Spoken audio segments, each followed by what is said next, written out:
Монгол улсын нутаг дэвсгэрт төр буюу байнга орших ангөрөөс загас шуунаас манай улсын Агнуурын фонд бүрдэнэ.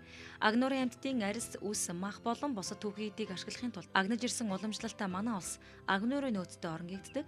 Агнуурын нөөц гэдэг нь Агнуурын амьтны биологийн нөөц, хэвийн өсөлт үржилтийг алдагдуулахгүй агнах, барих боломжтой тоо хэмжээтэй байх ёстой юм а. Гэтэл сүүлийн жилүүдэд ховор ан амьтдыг хайр найргүй агнаж, устж үгүй болох хэмжээнд хүртэл хууль бусаар хулгайн ан агнуурыг хийсээр байгаа нь улсын хэмжээнд авч үзэх чухал сэдв болоод байгаа.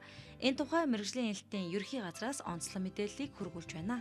За ер нь бол байгаль хамгаалалтын дундаа бол амьтны тухай хууль шинжил бол явагдсан. Ягаад гэвэл одоо шинэ хуулийг 2012 оны 6 сарын 26-нд баталсан байгаа. За өмнө нь бол манайх амьтны тухай хууль, агнуурын тухай хууль гэж хоёр хууль байсныг нэгтгэхэд амьтны тухай хууль болгоцсон байгаа.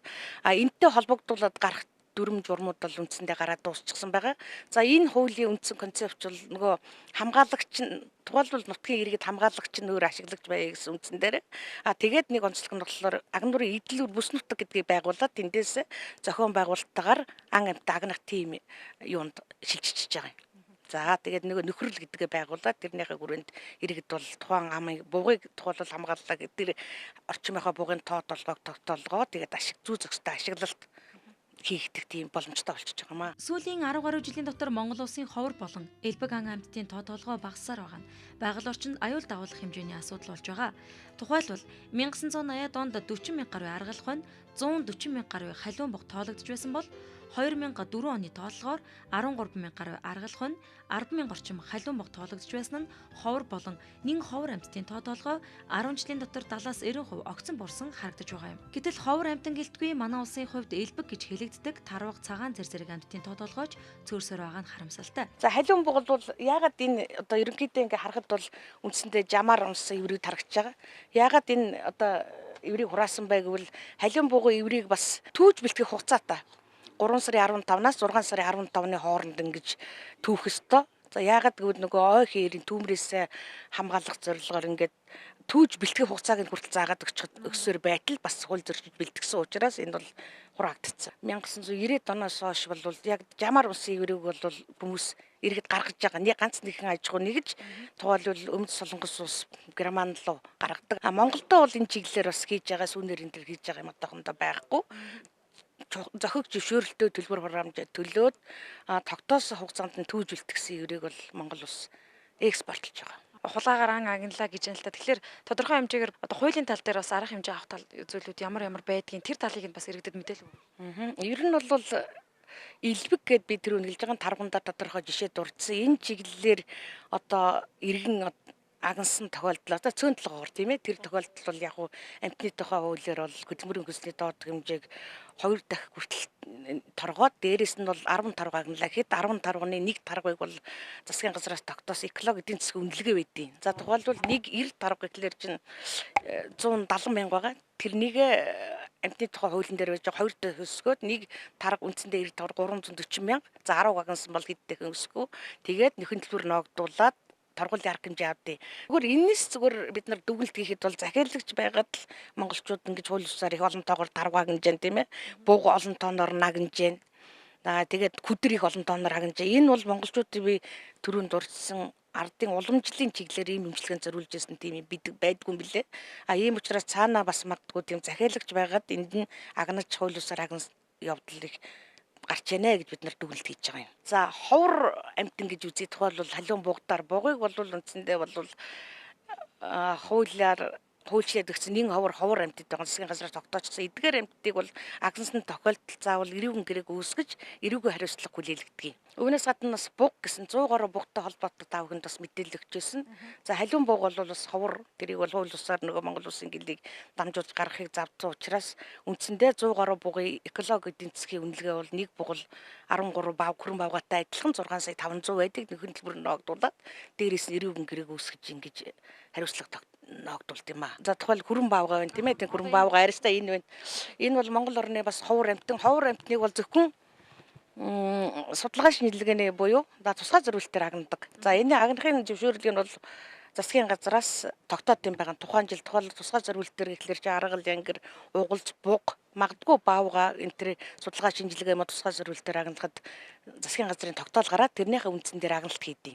Тусгай зориулт гэхлээр бол та бүхэн сайн мэдж байгаа аргал янгэр угалз бугыг бол гадаадын ханчид ихэвчлэн одоо төлбөрөө төлөөд агнуулж байгаа. За судалгаа шинжилгээний зориултаар бол бас агнаж барьж болно. Гэвтэл ингээ баавга арил төрөнд би та гэд үзүүлсэн хууль усаар агналц Монгол орн бас тоотлогоон цөөрчихсөн ховор амтан.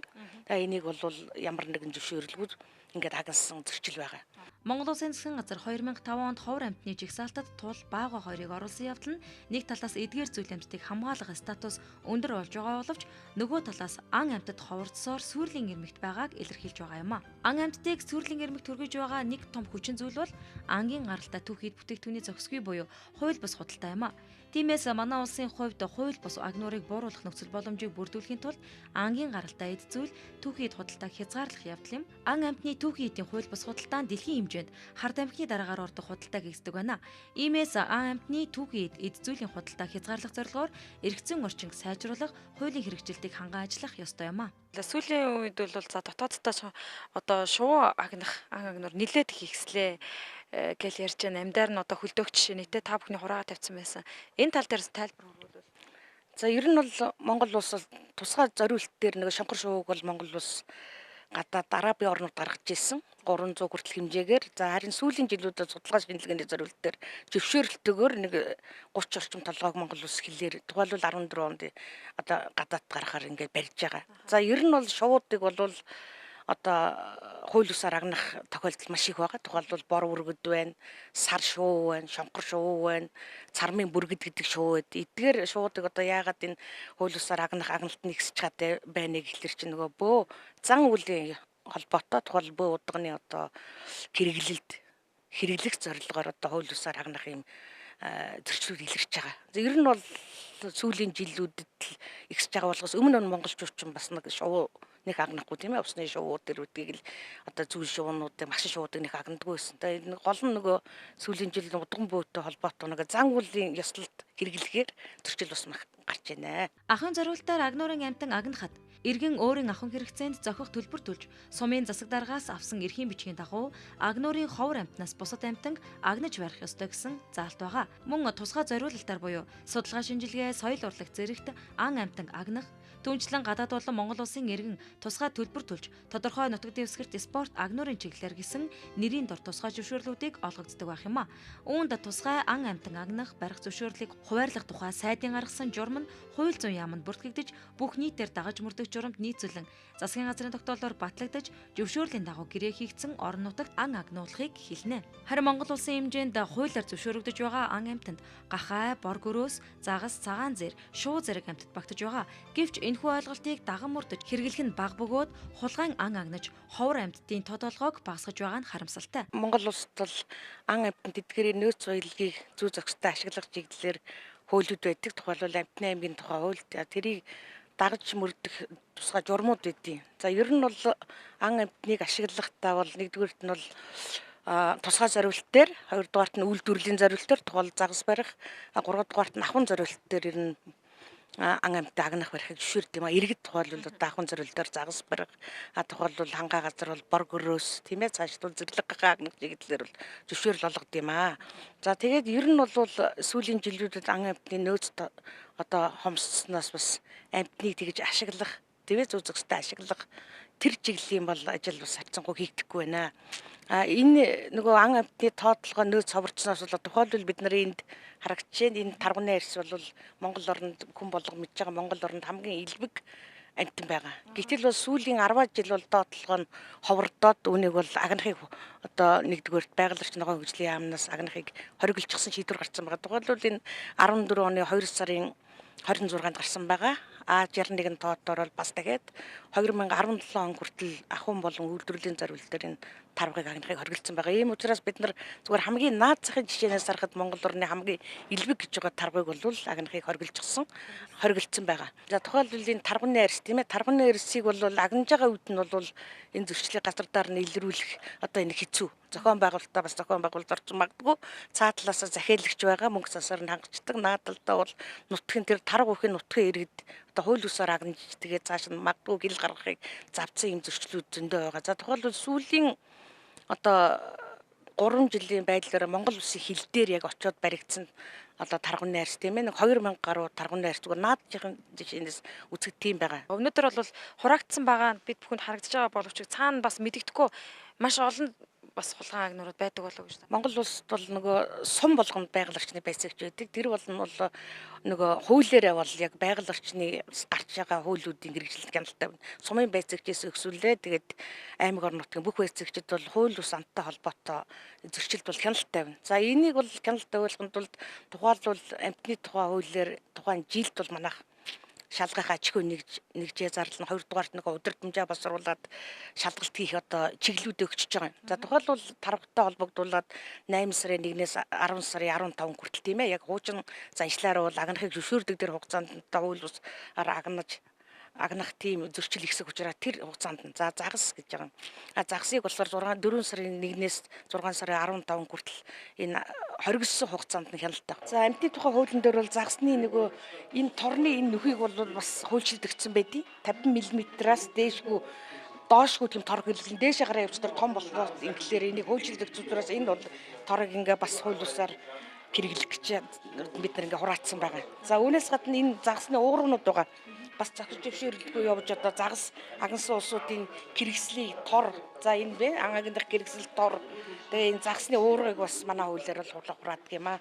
Монголчууд эртээр үеэс загсыг лусын амтан хэмээн дээдлэж олноор барихыг болон гол ус бохирдуулахыг цээрээсээр ирсэн ард түмэн энэ нь байгалаа хамгаалж байгаа томоохон зүйлийн нэг байсан ч манай улс зах зээлийн нийгэм шилжснээр үгүй болж хууль бус их хэмжээгээр загас агснаас томоохон голнууруудын цөөрмөд загас ховордсон. Тиймээс тодорхой хуулийн хүрээнд энэ жил улсын хэмжээнд үйлдвэрлэлийн зориулалтаар 60 орчим тонн загас агнах зөвшөөрлийг 3 аймагт олгосон байгаа. Харин ахын зориулалтаар 13 аймагт тус бүр тодорхой заасан хугацаанд 200-аас 50000 ширхэг загас барих зөвшөөрлийг иргэдэд өгч стандартын дэгээ тор зэргийг зүйлчлэн зааж өгсөн байдаг байна. Ан эмтнийг бол зохиг зөвшөөрлөгөө хууль усаар агнах тийм ээ.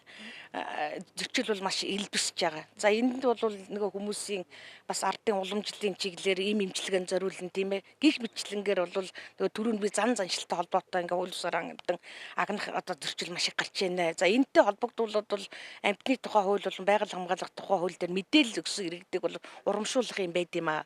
Ийм учраас иргэд маань одоо ийм хууль усаар ан эмтэн агнсан мэдээллийг бол одоо өгчөмөр байна. Ямар тийм ээ, за 11 байж болно, мэрэгжлийн хяналтын ерхий газарт бас хандаж болно, тухайн аймаг сумынхаа байгаль орчны байцаагчид хандаж болно. За аймагт болохоор аймгийн мэрэгжлийн хяналтанд хандаад тэгээд одоо хамтарч мэдээлэл өгч ингэж ажил бол бас сайн байна. Ховордож устдах аюул тулгарсан амтан, ургамал, бусад амьд биетийн бүлгийг ховордсон зүйл гэдэг. Амьдрах орчны хомсдол, хүний үйл ажиллагаа, өрсөлдөгч зүйлийн өсөлт, дайсан, амтны тооны өсөлт гэх мэт олон учир шалтгааны улмаас амтан ургамал ховордож устдах аюулд тулгардаг. Судлаачид дэлхийн бүх амьд биетийн 40 орчим хувь ховордож байгаа гэсэн дүгнэлтийг гаргасан байдаг. Тиймээс улс орон бүр өөрийн ховордож байгаа зүйлүүдийг хамгаалах хууль дүрм хязгаарлалтуудыг гаргаж ажиллан ховордсон ан амьтдыг олон улсын хэмжээнд устдах аюулд ойрхон байгаагаас хамааруулан ховор, нэн ховор устж байгаа байгаль дээр бүр мөссөн устсан гих зэрэг ангилан үзэж ажиллаж байгаа юм а. Үүний жижигээр Монгол улс ховордсон ан амьтдын тоо толгойг хамгаалахын тулд хуулийн дагуу ажиллаж мөн иргэн танд байгаль орчин, хууль бус агнуур ямар үр дагавартай болох тухай мэдээллийг онцлог хүргүүллээ.